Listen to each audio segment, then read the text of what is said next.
Bismillahirrahmanirrahim. Assalamualaikum warahmatullahi wabarakatuh. Alhamdulillahi wa kafa. Wassalatu wassalamu ala nabil mustafa. Insyaallah pada kesempatan kali ini kita akan membacakan 20 prinsip dasar memahami Islam dengan moderat. Ini dirangkum oleh Syekh Abdul Wafa Hasan bin Ahmad bin Abdurrahman As-Sa'ati. Beliau lahir tahun 1906 dan wafat tahun 1949 di Mesir. Kita mulai dari prinsip yang pertama. Al-Islamu nizamun syamilun yatanawalu mazahirul hayati jami'a. Fahuwa daulatun wa watan au hukumatun wa ummah. Wa huwa khuluqun wa quwa au rahmatun wa adalah. Wa huwa thaqafatun wa qanun au ilmun wa qada. Wa huwa madatun wa sarwa au kasbun wa ghina. Wa huwa jihadun wa da'wah au jaisyun wa fiqh. Kama huwa aqidatun shadiqah wa ibadatun sahiha sawa'an bisawa. Islam adalah sistem yang menyeluruh, mencakup seluruh aspek kehidupan. Maka ia adalah negara dan tanah air, atau pemerintahan dan umat, moral dan kekuatan, atau kasih sayang dan keadilan, wawasan dan undang-undang, atau ilmu pengetahuan dan peradilan, materi dan kekayaan alam, atau penghasilan dan kekayaan, serta jihad dan dakwah atau pasukan dan pemikiran. Sebagaimana juga ia adalah akidah yang murni dan ibadah yang benar, tidak kurang dan tidak lebih. Prinsip yang kedua. Wal Qur'anul Karim was sunnatul mutahhara marji'u kulli muslimin fi ta'arrufi ahkamil Islam.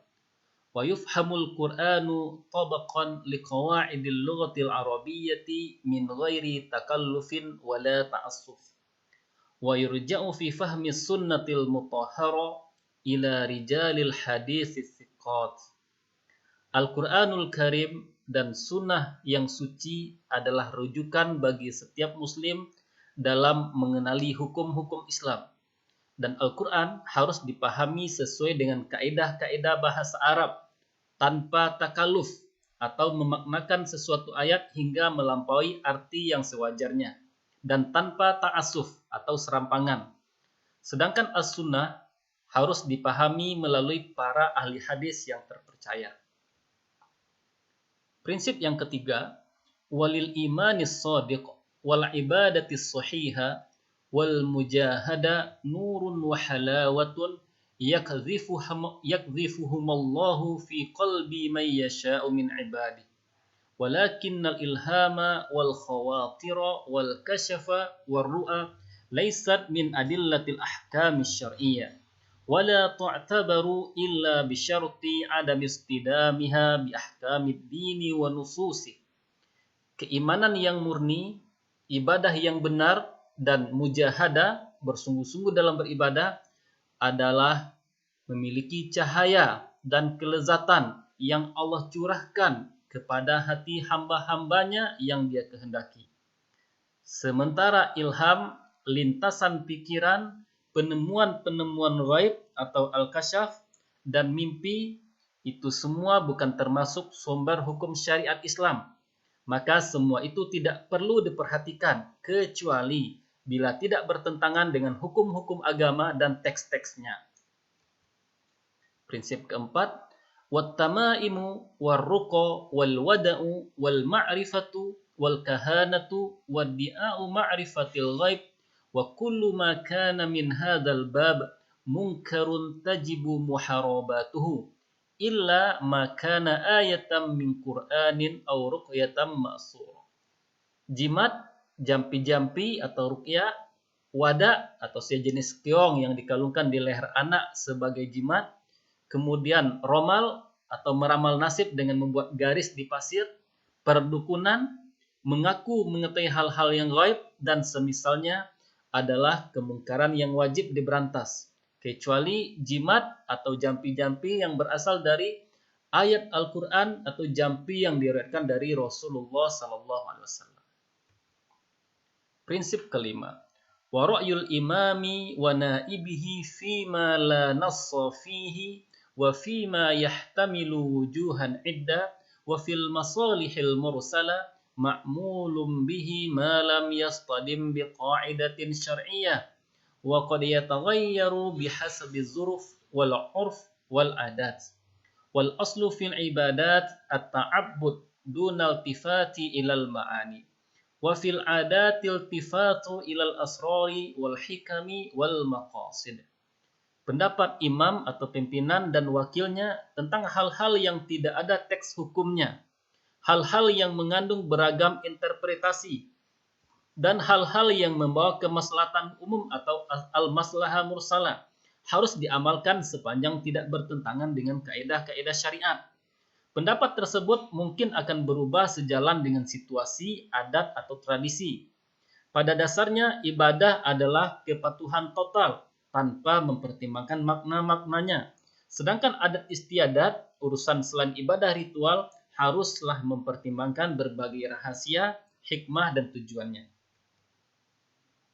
Prinsip keenam, wa kullu ahadin yu'khadhu min kalamihi wa yutraku illa al-ma'sum sallallahu alaihi wasallam wa kullu ma jaa'a 'anis salaf ridwanullahi 'alaihim muwafiqan lil kitabi wa sunnati qabilna wa illa fa kitabullahi wa sunnatu rasulih aula bil ittiba' walakinna la na'ridu lil askhasi fima nakhtalifu fihi bi ta'nin aw tajrih wa nakiluhum ila niyatihim wa qad afdau ila ma qaddamu. Setiap orang dapat diterima atau ditolak ucapannya kecuali al-Ma'sum sallallahu alaihi wasallam. Segala hal yang datang dari generasi pendahulu, semoga Allah ridho kepada mereka, yang sesuai dengan Al-Quran dan As-Sunnah kita terima. Bila tidak, maka Al-Quran dan As-Sunnah lebih utama untuk diikuti. Namun demikian, kita tidak boleh mencaci maki dan menjelek-jelekkan pribadi mereka dalam masalah-masalah yang masih diperselisihkan. Serahkan saja kepada niat mereka masing-masing, sebab mereka telah mendapatkan apa yang telah mereka kerjakan. Prinsip ketujuh, walikulli muslim lam yablu darajatan nazari fi adillatil ahkamil far'iyyati ayyattabi'a imamam min a'immatid din.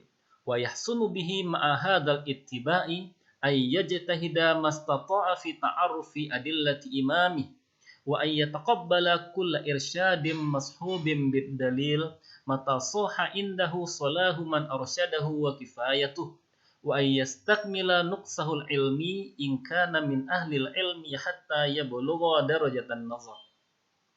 Setiap muslim yang belum mencapai kemampuan telaah terhadap dalil-dalil hukum furu' hendaklah mengikuti salah satu imam. Namun lebih baik lagi kalau sikap mengikuti tersebut diiringi dengan upaya semampunya dalam memahami dalil-dalil yang dipergunakan oleh imamnya.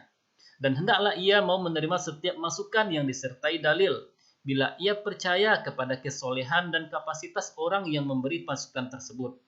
Bila ia termasuk ahli ilmu, maka hendaklah selalu berusaha menyempurnakan kekurangannya dalam keilmuan, sehingga dapat mencapai derajat mujtahid. Prinsip ke-8.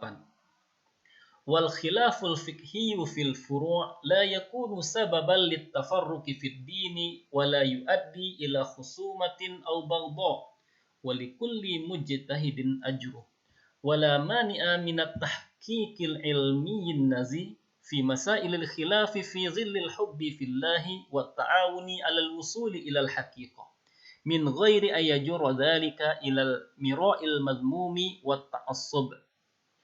Perbedaan paham dalam masalah-masalah furu' hendaklah tidak menjadi faktor perpecahan dalam agama, tidak menyebabkan permusuhan, dan tidak juga menjadi penyebab kebencian. Setiap mujtahid akan mendapatkan pahala masing-masing.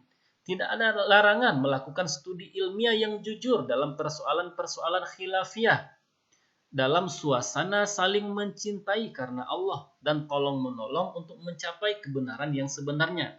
Studi tersebut tidak boleh menyeret kepada debat yang tercela dan fanatik buta.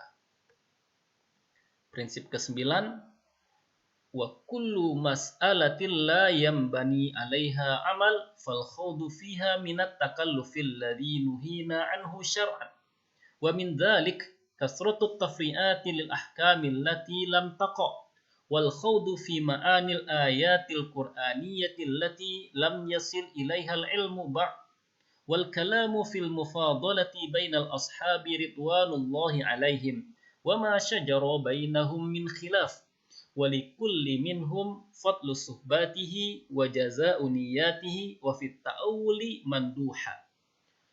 Memperdalam pembahasan tentang masalah-masalah yang tidak menghasilkan amal nyata adalah sikap memaksakan diri yang dilarang Islam. Misalnya, memperluas pembahasan tentang berbagai hukum bagi masalah-masalah yang belum benar-benar terjadi. Memperbincangkan makna ayat-ayat Al-Quranul Karim yang belum dijangkau oleh ilmu pengetahuan. Perdebatan dalam membandingkan keutamaan sahabat radhiyallahu anhum atau memperbincangkan perselisihan yang terjadi di antara mereka. Masing-masing memiliki keutamaan sebagai sahabat Nabi SAW dan pahala dari niat mereka. Sedangkan mentakwil perselisihan mereka dapat menghindarkan diri dari dosa. Prinsip ke-10. Wa ma'rifatullahi tabaraka wa ta'ala wa tauhiduhu wa tanzihuhu asma aqaidil Islam wa ayatus sifati wa ahadithuha sahiha wa ma yaliku bidzalika minal mutasyabi nu'minu biha kama ja'at min ghairi ta'wilin wa la ta'til wa la nata'arradu lima ja'a fiha min khilafin bainal ulama' wa yasa'una ma wasi'a Rasulullah sallallahu alaihi wasallam wa ashaba warrasikhuna fil ilmi yaquluna amanna bihi kullum min 'indi rabbina. Mengenal Allah tabaraka wa taala, kemudian mengesakannya dan mensucikannya, dia adalah setinggi-tinggi tingkatan akidah Islam. Sedangkan ayat-ayat dan hadis-hadis sahih tentang sifat-sifat Allah adalah termasuk mutasyabihat. Kita wajib mengimaninya sebagaimana adanya, tanpa mentakwilkan dan tanpa mengingkarinya atau ta'til, serta tidak perlu memperuncing perbedaan pendapat di antara para ulama tentang hal tersebut. Kita mencukupkan diri seperti apa yang dilakukan oleh Rasulullah SAW dan para sahabatnya. Dan orang-orang yang mendalam ilmunya berkata, kami beriman kepada ayat-ayat mutasyabihat. Semuanya itu dari sisi Rabb kami. Al-Imran ayat 7. Prinsip ke-11. Wa kullu bid'atin fi dinillahi la asla laha istahsanaha an-nasu bi ahwa'ihim sawa'an bi ziyadati aw bin nuqsi minhu dhalalatun tajibu muharabatuha wal qada'u 'alayha bi afdalil wasail allati la tuaddi ila ma huwa syarrun minha. Segala bentuk bid'ah dalam agama yang tidak mempunyai dasar pijakan tetapi dianggap bagus oleh hawa nafsu manusia, baik berupa penambahan ataupun pengurangan, adalah kesesatan yang wajib diperangi dan diberantas dengan menggunakan cara yang sebaik-baiknya, yang tidak menimbulkan kejelekan yang lebih parah. Prinsip ke-12. Wal bid'atul idhofiyatu wat tarkiyatu wal iltizamu fil ibadatil mutlaqah khilafun fiqhi likullin fihi ra'yu wala ba'sa bitamhisil haqiqati bid-dalili wal burhan. Bid'ah idhofiyah, bid'ah tarkiyah, dan iltizam atau komitmen terhadap ibadah-ibadah yang mutlak yang tidak ditentukan waktu, tempat, dan bilangannya adalah masalah khilafiyah dalam fikih. Masing-masing orang mempunyai pendapat dalam masalah tersebut. Namun tidaklah mengapa jika dilakukan penelitian untuk sampai pada hakikatnya dengan dalil dan argumentasi. Prinsip ke-13. Wa mahabbatus solihina wa ihtiramuhum wa thana'u 'alaihim bima 'urifa min tibi a'malihim qurbatun ila Allah tabaraka wa ta'ala. Wal awliya humul madhkuruna fi qawlihi ta'ala alladzina amanu wa kanu yattaqun. Mencintai orang-orang soleh, menghormati mereka, dan memuji mereka karena amal-amal baik yang mereka lakukan adalah bagian takarub kepada Allah Subhanahu wa taala. Sedangkan para wali adalah orang-orang yang disebutkan dalam firman Allah Subhanahu wa taala, yaitu orang-orang yang beriman dan mereka itu bertakwa. Prinsip ke-14.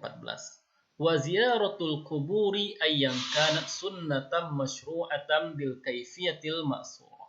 Walakin al-isti'anata bil maqburin ayyan kanu wa nida'ahum lidzalik wa talaba qada'il hajati minhum an qurbin aw bu'd wan nadhara lahum wa tashyidal kubur wa sitraha wa idha'ataha wa tamassuha biha wal halafa bi ghairillahi wa ma yulhaqu bidzalika minal mubtada'at kabairu tajibu muharabatuha wa la nata'awwalu li hadhihi al-a'mali saddal lidzari'ah. Ziarah kubur siapa saja adalah sunnah yang disyariatkan dengan cara-cara yang diajarkan oleh Rasulullah sallallahu alaihi wasallam.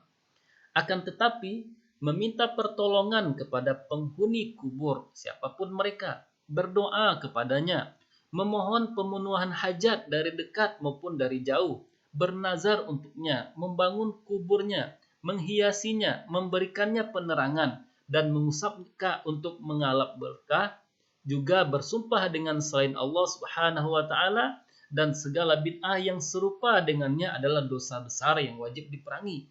Kita tidak akan mencari-cari pembenaran terhadap amalan-amalan tersebut demi menutup pintu fitnah yang lebih parah lagi.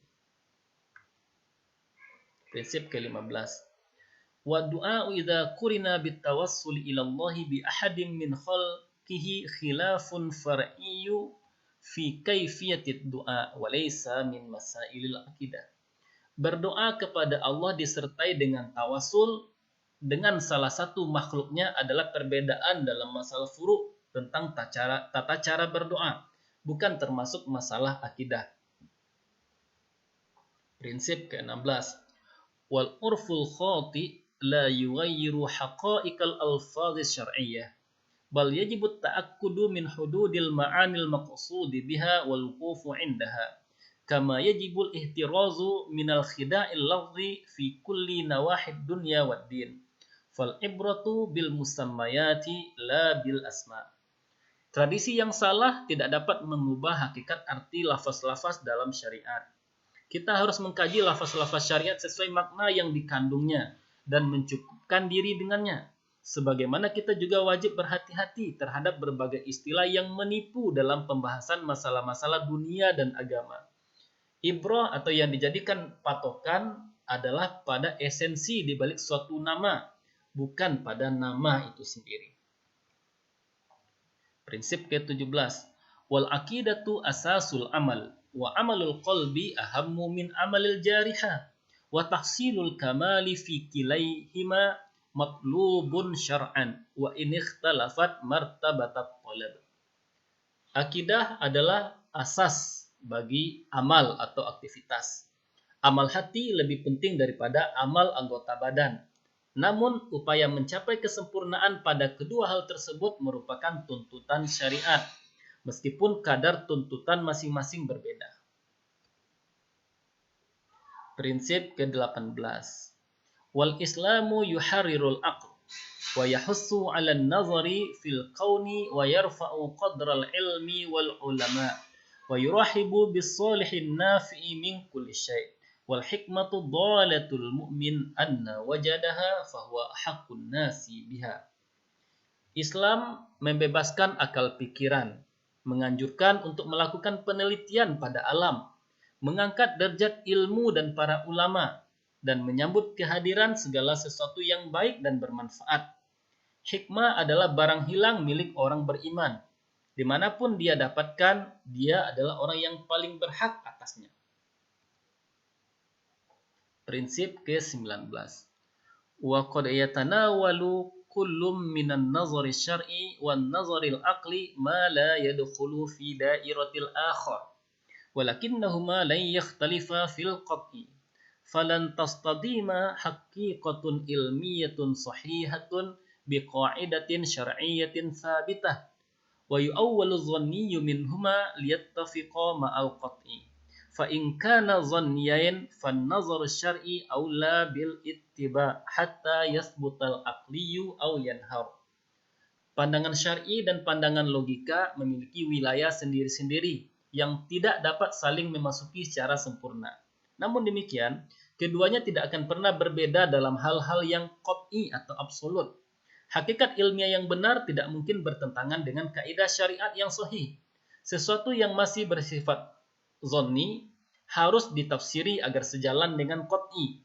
Bila kedua-duanya bersifat zonni, maka pandangan syariat lebih utama untuk diikuti sampai logika mendapatkan legalitas kebenarannya atau gugur sama sekali.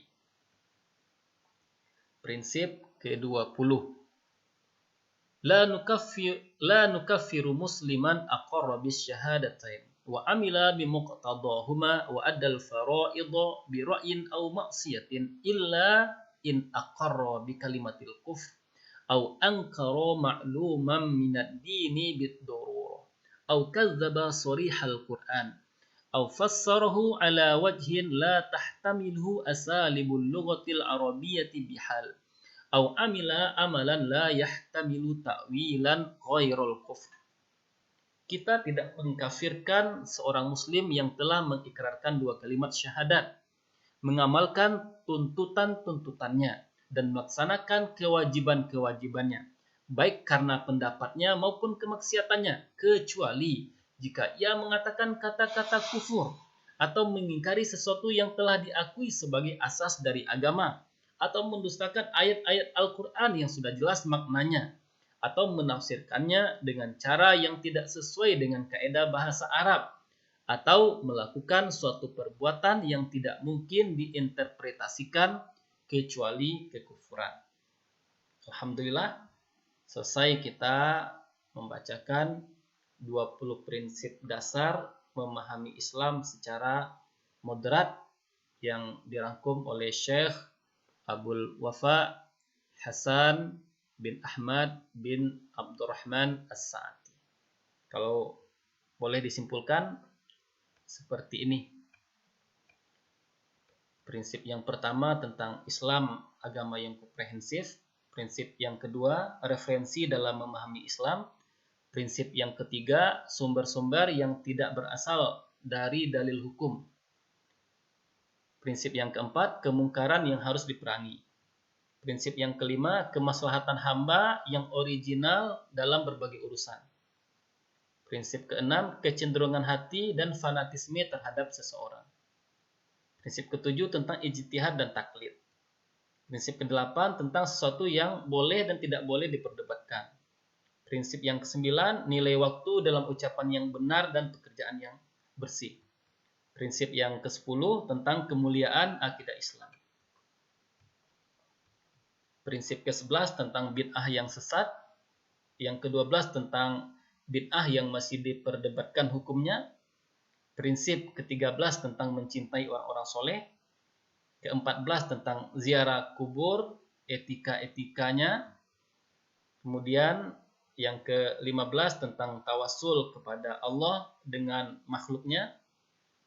Yang ke-16 tentang uruf yang salah tidak merubah suatu hakikat. Yang ke-17 tentang amalan hati dan amalan anggota tubuh. Yang ke-18 tentang menggunakan logika dalam tafakur dan tadabbur. Yang ke-19 antara pandangan syar'i dan ideologi atau ilmu. Dan yang terakhir batas pemisah antara kufur dan iman. Mudah-mudahan apa yang kita sampaikan ini bisa bermanfaat, bisa membuat kita memahami Islam ini dengan moderat. Terima kasih atas kebersamaannya. Wallahul muwaffiq ila aqwamit thoriq. Wassalamualaikum warahmatullahi wabarakatuh.